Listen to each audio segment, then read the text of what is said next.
Baby, catch me outside. Catch me outside. Take off the earrings, grease up the cheeks, and let's go.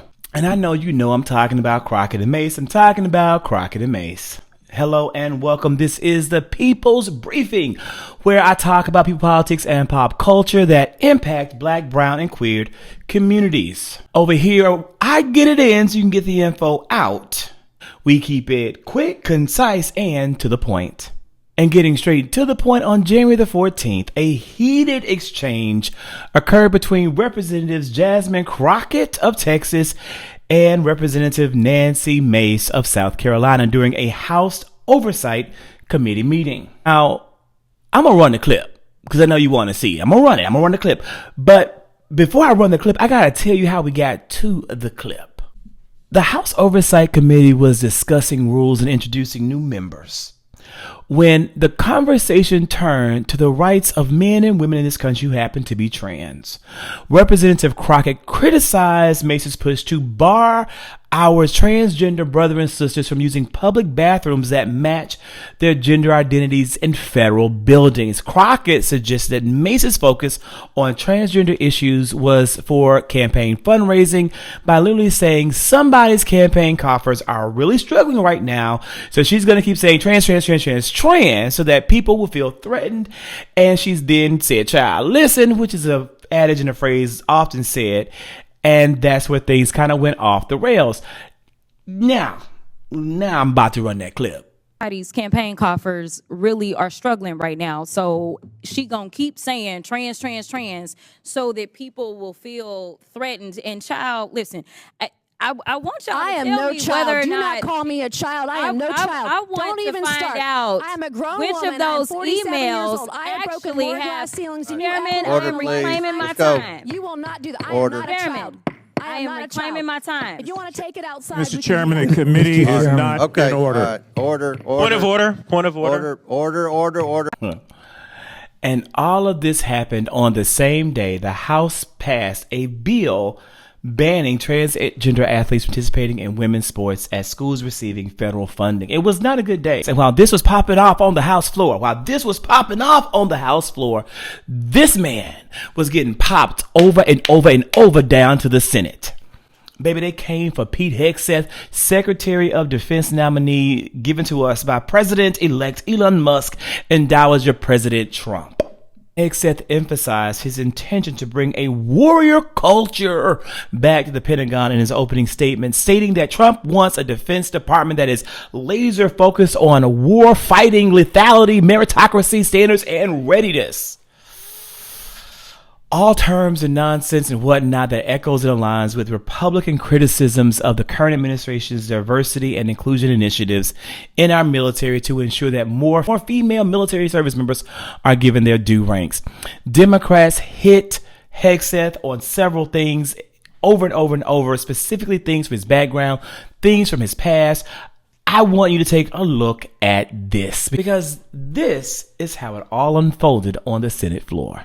What is the highest level of international negotiations that you have engaged in, that you have led in? Because the Secretary of Defense does lead international security negotiations.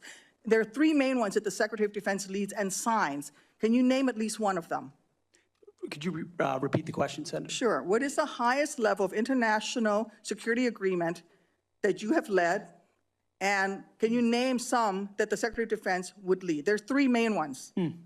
Do you know? I have not been involved in international security arrangements because I have not been in government other than serving in the military. So my job has been to no. The answer is, lead men can and you women in name one of the combat. three main ones that the You're Secretary talking of about Defense defense signs? arrangements. I mean, NATO might be one that you're referring to. Status of Forces Agreement would be one of them. Status of Forces Agreement. I've been a part of teaching about Status of Forces Agreements. But you don't inside remember to Afghanistan. mention it? You're not qualified, Mr. Hegseth. You're not qualified. You talk about repairing our defense industrial complex. You're not qualified to that. You could do acquisition and cross-servicing agreements, which essentially are security agreements. You can't even mention that. You've done none of those. You talked about the Indo-Pacific a little bit, and I'm glad that you mentioned it. Can you name the importance of at least one of the nations in the ASEAN, and what type of agreement we have with at least one of those nations? And how many nations are in ASEAN, by the way? I couldn't tell you the exact No, you amount of couldn't, nations because in you're that, not but I even know we have bothered to do- allies in South Korea and Japan and in AUKUS with Australia, trying to work Okay. on submarines with them. Mr. and data Hegseth, transfers none with of those them. countries We are have in allies ASEAN. across. None of those 3 countries that you've mentioned are in ASEAN. I suggest you do a little homework before you prepare for these types of negotiations. Many of your work colleagues have said that you show up for work under the influence of alcohol or drunk. I know you've denied that, but you would agree with me, right, that if that was the case, that would be disqualifying for somebody to be Secretary of Defense. Senator, those are all anonymous false claims, and the totality. They're not anonymous. The letters We've on the seen- record here. They're not anonymous. On the record, people We've who've seen worked with me records with at names Vets attached for to them. Freedom, Concerned Vets for America, and Fox News One of attributing your- to me one of being your colleagues working said- hard every day on behalf of One of my your mission. colleagues said that you got drunk at an event at a bar and chanted, "Kill all Muslims." Another colleague, not anonymous, we have this, said that you took coworkers to a strip club. You were drunk, you tried to dance with strippers, you had to be held off the stage, and one of your employees in that event filed a sexual harassment charge as a result of it.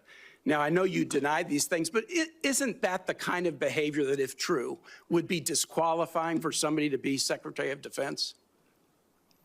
Senator, anonymous false charges. They're not anonymous. And I'll just conclude and say this to the chairman. You claim that this was all anonymous. We have seen records with names attached to all of these, including the name of your own mother. So don't make this into some anonymous press thing. We have seen multiple names of colleagues consistently throughout your career that have talked about your abusive actions, Chairman, I attitudes, think he's words, over and his time. statements. You say you've had personal issues in your past, yet when asked about those very issues, you blame an anonymous smear campaign, even when many of these claims are not anonymous. Which is it? Have you overcome personal issues, or are you the target of a smear campaign? It can't be both. It's clear to me that you're not being honest with us or the American people because you know the truth would disqualify you from getting the job.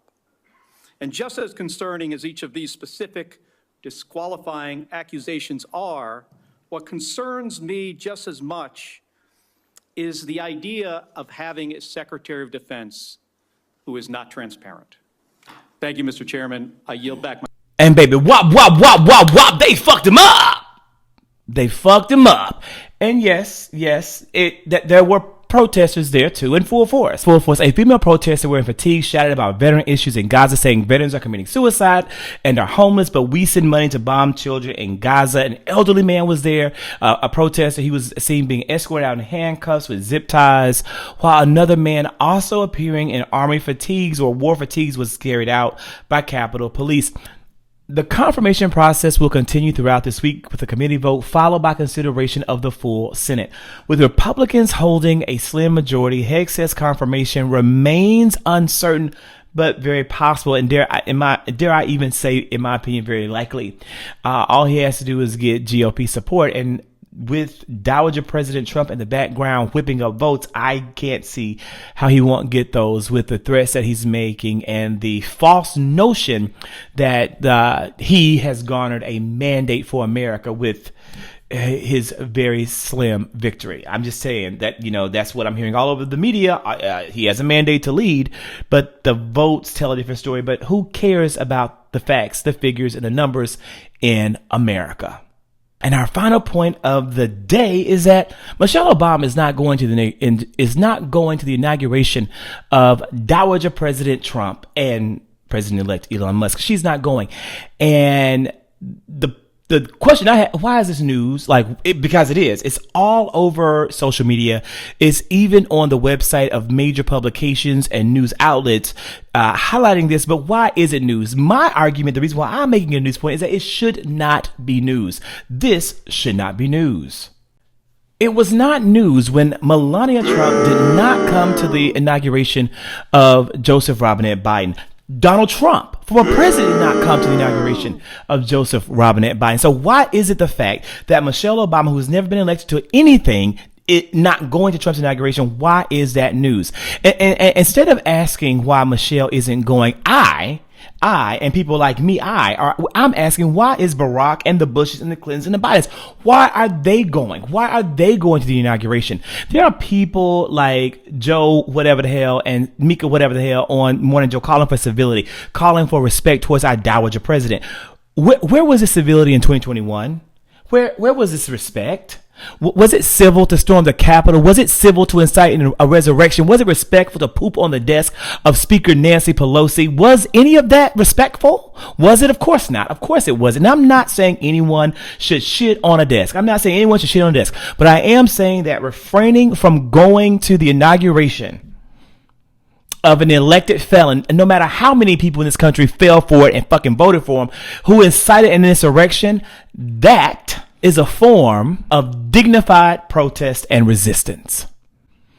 I applaud Michelle Obama, and hats off to her for saying, I refuse to be a part of this farce and the slap in the face of not only the American people, but the 92% of black women that I stand in solidarity with who voted for Kamala Harris. Hats off to you, Michelle. Hats off to you, sister. I hate to end all caught up in a tizzy, so I'm just gonna calm down. And I'm going to say that I hope everyone who is watching, that you subscribe, that you like, that you share, that you comment. Let me know in the comments your thoughts. Like, there's not enough comments. There's not enough dialogue. Get some of that in there. And with that being said, I hope that you will be well, be blessed. And whatever you do, keep pushing. I'll see you soon.